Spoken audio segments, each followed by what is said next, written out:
Durante casi una década, el cartel de Guadalajara dominó el mercado de drogas en México hasta que Caro Quintero, uno de los notorios líderes del cartel, tomó la peor decisión de su vida: secuestrar, torturar y asesinar brutalmente al agente especial Enrique Camarena. Esto llevó a una de las investigaciones más grandes jamás llevado a cabo por la DEA y finalmente puso fin al reinado del terror del cartel. Pero nuestra historia de hoy no se trata solo del agente Camarena. También involucra al piloto mexicano que lo ayudaba, a 4 testigos de Jehová que tocaron la puerta equivocada y a 2 turistas estadounidenses cuyo destino desafortunado los llevó al restaurante de mariscos equivocado. ¿Qué les sucedió? ¿Y quiénes estuvieron involucrados? Sigue sintonizando mientras profundizamos en la vida y muerte del agente Enrique Camarena. El 7 de febrero de 1985, 4 o 5 autos llenos de hombres armados estaban posicionados afuera del consulado de Estados Unidos en Guadalajara, México, esperando a la gente. Una vez que salió del consulado, los hombres que formaban parte del cartel de drogas más notorio de México lo agarraron a plena luz del día, lo metieron a uno de los autos y lo llevaron a una casa de seguridad cercana. Esa fue la última vez que alguien, aparte de sus secuestradores, lo vio con vida. Pero antes de adentrarnos en lo que llevó al secuestro de la gente, primero necesitamos saber quién era él. Kiki Camarena. Enrique nació el 26 de julio del 47 en Mexicali, México. Tenía 9 años cuando su familia se mudó a Calexico, California. Después de su mudanza, su familia cayó en la pobreza y enfrentó muchas dificultades, pero eso no lo detuvo. Se graduó de la escuela preparatoria en el 66 y se unió a los Marines. Luego de ser dado de baja honorablemente en 1970, regresó a Calexico, donde se casó con su novia de la preparatoria y decidió comenzar una carrera en la aplicación de ley en justicia criminal. Camarena siempre fue una persona franca y por ello destacó en su trabajo. En menos de un año estaba realizando trabajos de investigación encubierta para el equipo de narcóticos del Condado Imperial. Uniéndose a la DEA. Los Estados Unidos han estado en guerra contra las drogas desde la década de los 30. Una gran red conocida como la Conexión Francesa contrabandeaba heroína desde Indochina y Cuba a través de Turquía hasta Francia y luego a Estados Unidos. El gobierno estadounidense logró debilitar la red en la década de los 60 y finalmente la destruyó en la década de los 70. Pero el problema era que cada vez que se desmantelaba una red, un grupo o una línea de contrabando, otra tomaba su lugar. Además, el flujo de drogas desde México a Estados Unidos siempre ha sido una fuente interminable de problemas entre las dos naciones y Estados Unidos observó que el gobierno mexicano no lograba controlar el suministro de drogas en su guerra contra los carteles de droga. En 1973, el entonces presidente de Estados Unidos, Richard Nixon, declaró la guerra contra las drogas y creó la Administración para el Control de Drogas, conocido como la DEA. Los agentes de habla hispana estaban en alta demanda, por lo que Kiki solicitó un trabajo en la nueva agencia y fue contratado como agente especial en 1974. Su familia sabía que trabajar en la DEA podría ser muy peligroso. Su madre incluso intentó disuadirlo. Pero Kiki siempre se preocupó por el problema de drogas en su país y su lema era que aunque fuera una sola persona, aún podría marcar la diferencia. Y eso fue exactamente lo que hizo, en vida y a través de su muerte. En 1980, la DEA estableció una oficina residente en Guadalajara. Un amigo cercano de Kiki le aconsejó que solicitara un puesto allí. En ese momento, Guadalajara estaba presenciando una explosión del tráfico de drogas y Kiki lo vio como una gran oportunidad para mejorar su currículum. Habló con su esposa sobre la oportunidad y el clima primaveral de Guadalajara, más el favorable tipo de cambio de ciudad, convencieron a Mika de que esta era la mejor decisión para su familia, pero no tenían idea de que sus vidas pronto tomarían un giro muy peligroso y oscuro. Un boleto de ida a Guadalajara. Alrededor de la década de los 80s, el cartel de Guadalajara estaba en su apogeo. Su tamaño y alcance eran diferentes a cualquier organización de drogas en México y su red de corrupción se extendía por todo el país. El cartel fue fundado por Miguel Ángel Félix Gallardo, Rafael Caro Quintero y Ernesto Fonseca Carrillo. Gallardo estaba al frente del cartel y se ganó el nombre de El Padrino. Le decían así principalmente debido a cómo unió los capos de la droga de México como nunca antes. Se centró en el lucro, mientras que sus cofundadores estaban más preocupados por la producción y más derramamiento de sangre estaba ligado a sus nombres, especialmente Quintero. La DEA sabía que el cartel era responsable de contrabandear miles de toneladas de marihuana a través de México y hacia los Estados Unidos. Romper la red de distribución del cartel fue la prioridad número 1 de Kiki desde su primer día en Guadalajara. El gobierno mexicano estaba trabajando estrechamente con Estados Unidos para desmantelar el cartel. Bueno, al menos sobre papel. El gobierno mexicano autorizó a los agentes de la DEA a estar en Guadalajara. Sin embargo, había muchas reglas y restricciones en su lugar. Se les permitía recopilar información de inteligencia, pero no podían hacer arrestos. Se les permitía portar armas, pero solo durante el día, y no podrían disparar al menos que fueran disparados primero. Estas reglas estaban ahí por una razón, para asegurarse que los agentes de la DEA trabajaran en estrecha colaboración con las autoridades mexicanas para lograr resultados. Como mencioné, la corrupción está arraigada en el gobierno mexicano y en muchas ocasiones la información proporcionada por los agentes de la DEA se ocultaba para proteger a los capos que les pagaban grandes sumas de dinero. Pero en respuesta de la fuerte presión estadounidense, México tuvo que comenzar un programa de erradicación de las plantaciones de opio y marihuana. Sin embargo, a medida de que aumentaba la escala en la erradicación, también aumentaban las plantaciones, y esto llevó a la Operación Trizo, que involucraba vigilancia aérea y rociado de exfoliantes en las plantaciones desde una flota de aviones. Uno de los pilotos asignados a esta operación fue el capitán Alfredo Zavala Avelarz, quien trabajaba para el Ministerio de Agricultura de México y era un buen amigo del agente Camarena. En 1982, durante una redada, Kiki y Alfredo ayudaron a destruir una plantación de marihuana de alrededor de 200 acres que tenía cientos de trabajadores. Los capos sintieron el golpe, pero no los detuvo. Pero Kiki tampoco planeaba detenerse.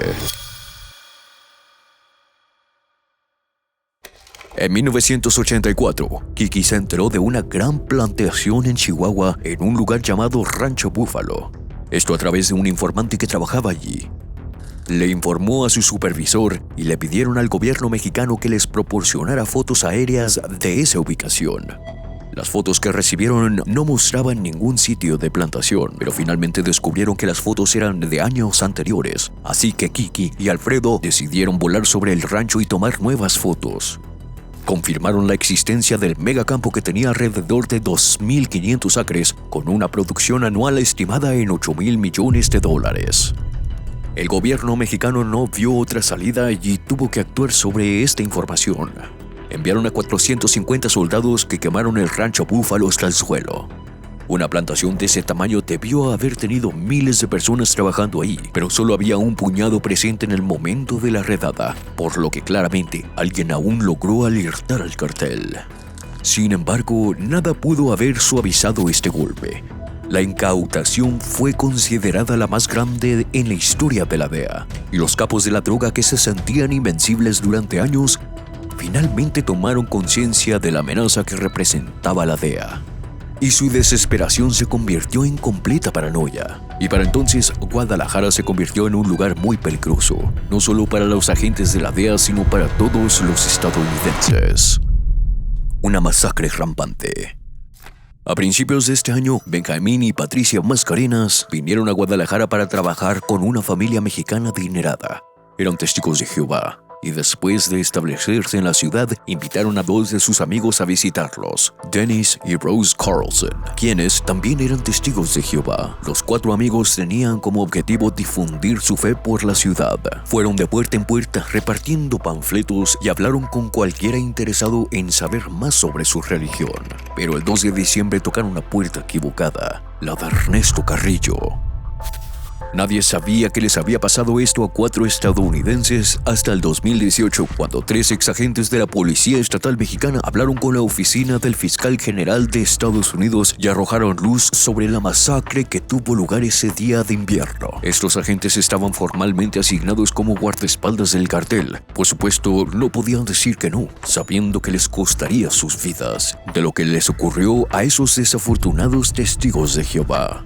Impulsado por la paranoia, Ernesto creía que eran agentes encubiertos de la DEA, así que ordenó a sus hombres a que los secuestraran. Fueron llevados a una hacienda fuera de Guadalajara, donde fueron interrogados por nada menos que Joaquín Guzmán, alias El Chapo, quien era conocido por deleitarse por la violencia. Fueron golpeados, violados y torturados hasta que finalmente los llevaron a pararse junto a una enorme fosa que había sido cavada especialmente para ellos, y uno por uno fueron ejecutados a tiros. Desafortunadamente no fueron los únicos estadounidenses que fueron confundidos con agentes de la DEA por el cartel.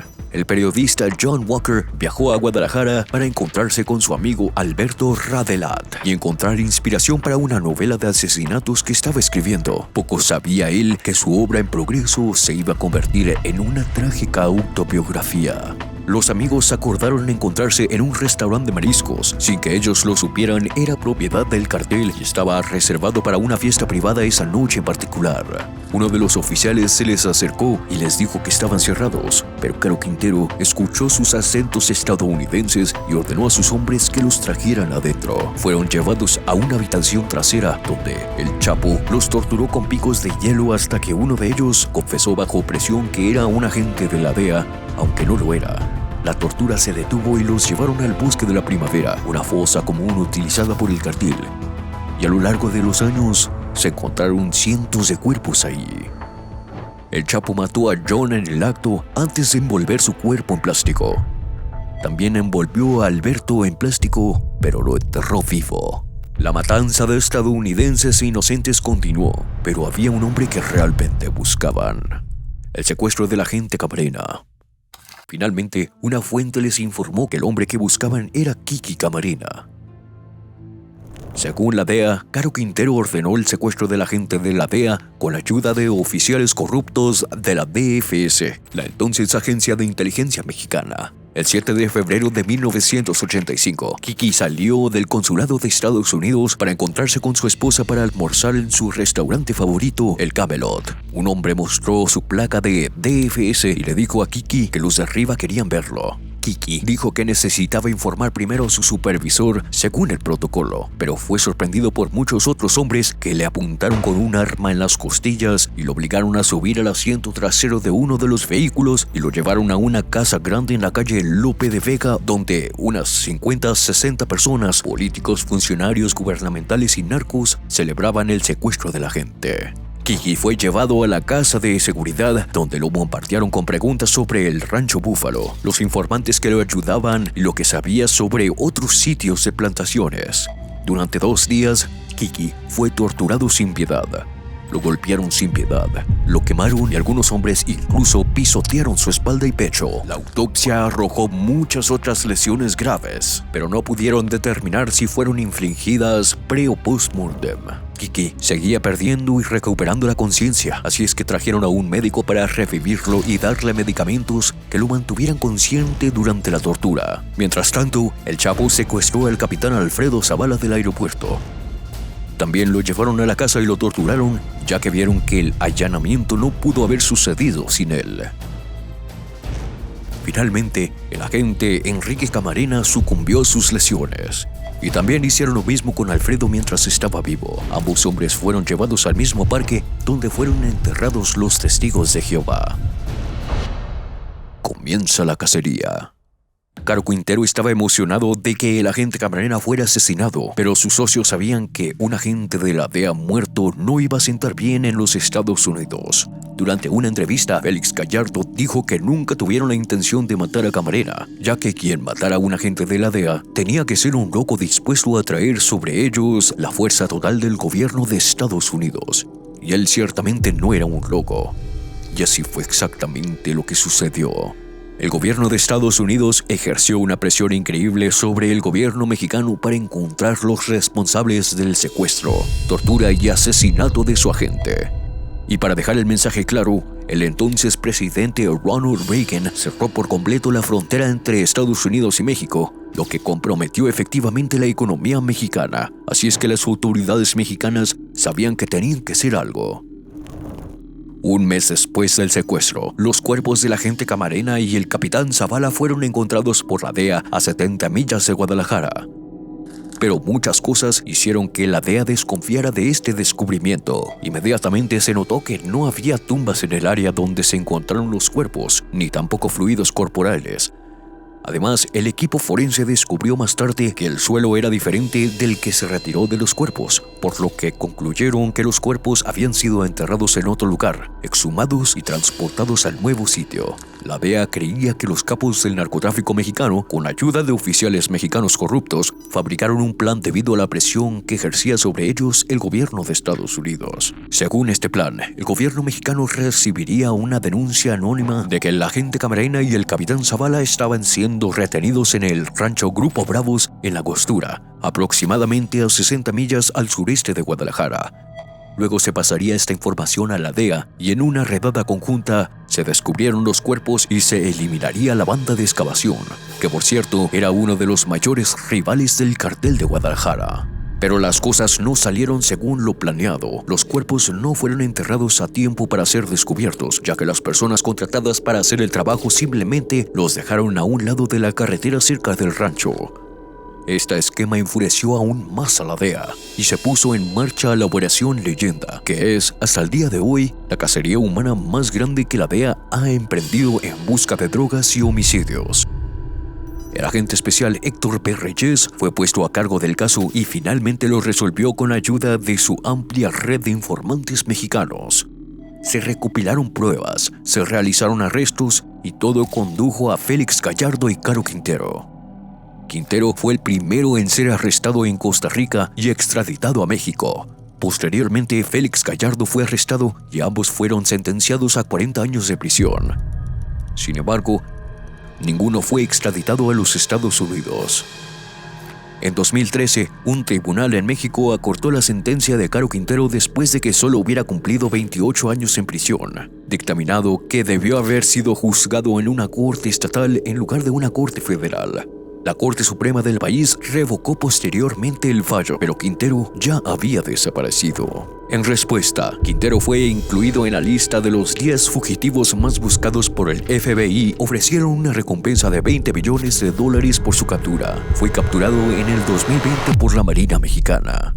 ¿Quiénes estuvieron realmente involucrados? A lo largo de los años, muchas teorías se han vinculado a la muerte de Camarena, una de las cuales es la participación de la CIA en su asesinato. Cuando al agente Reyes se le asignó el caso, los informantes mexicanos le dijeron que agentes de la CIA estuvieron presentes durante el interrogatorio de Camarena. En la década de los 80s, el gobierno de los Estados Unidos estuvo involucrado con los rebeldes de la contra nicaragüense. Se asoció con uno de los capos de la droga para ayudar a proporcionar armamento y entrenamiento al grupo rebelde, permitiendo que las drogas fueran contrabandeadas a Estados Unidos a cambio. Se creía que Camarena descubrió la operación de armas por drogas y todos los involucrados temían que delatara el asunto, por lo que todas las partes acordaron que debía ser eliminado. Poco después de que Berréndez descubriera esta información, fue obligado a retirarse con su carrera en ruinas.